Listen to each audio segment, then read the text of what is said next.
Hello everyone, I'm Day Weather, meteorologist Don Day with your Public Lands Council weekly weather update for this December 7th, 2024. It's being brought to you by WSR Insurance Services Incorporated and also brought to you by Ag Risk Advisors.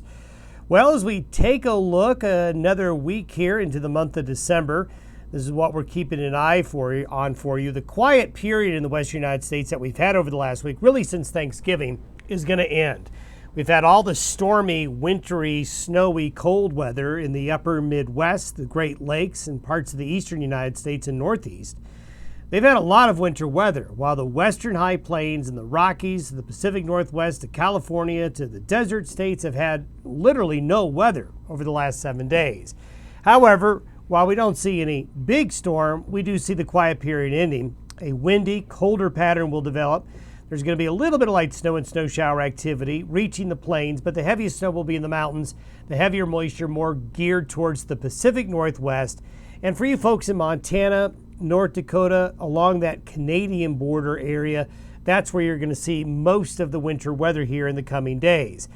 We're not expecting any bitter cold over the next week. The jet stream is generally going to trend west to east, and that will keep cold air in Canada locked up.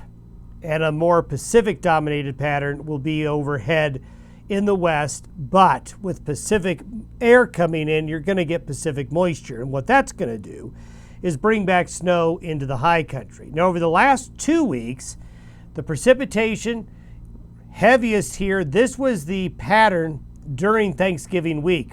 That was so wet and stormy in the Pacific Northwest, and that some of that stretched out across the central Rockies. But it's been the Northeast, the Great Lakes, where the lake effect snows have been the heaviest. Rain along the Gulf Coast, but you can see Arizona, New Mexico, Southern California dry, a dry area here out into the plains where there hasn't been a lot of precipitation. And a lot of that's been due to the past week here. That's been so mild and dry in the west.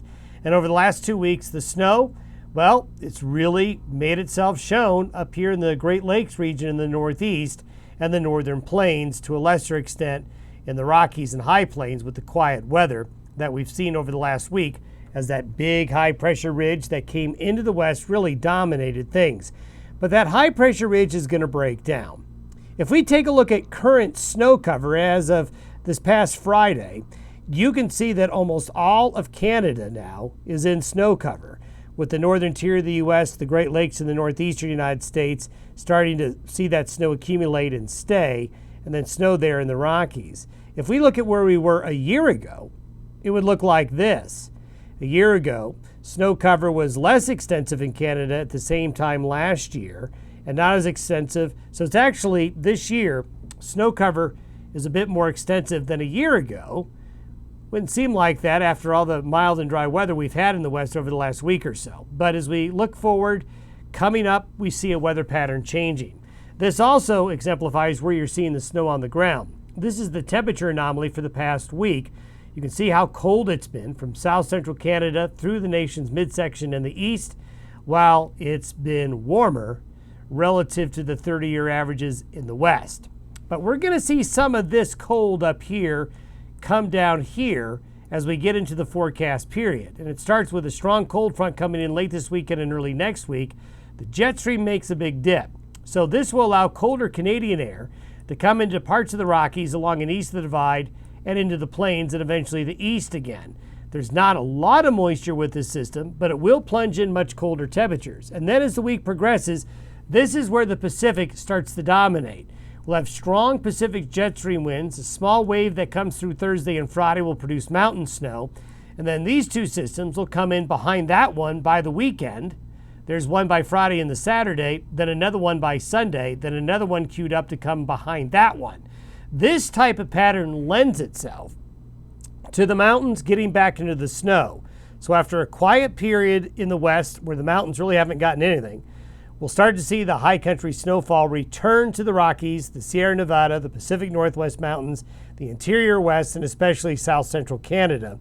And along the U.S.-Canadian border, we will see those snow chances return. And you can see that here in the 7-day forecast with moisture coming off the Pacific into these regions here. Out on the plains of Canada, some snow, North Dakota, Montana as well. Temperature-wise, the outlook is colder in the west. Now, this isn't really cold, but it's cooler than it's been. And the general tendency is for at or slightly below average temperatures in the eastern half of the United States. So it is going to cool off here in the west over the next 7 days, but we don't see that bitter cold coming just yet. And this is what the snowfall forecast looks like over the next 7 days, starting to increase in the west again, but favoring the mountain areas. Have yourself a good week ahead. Our next update will be on the 14th.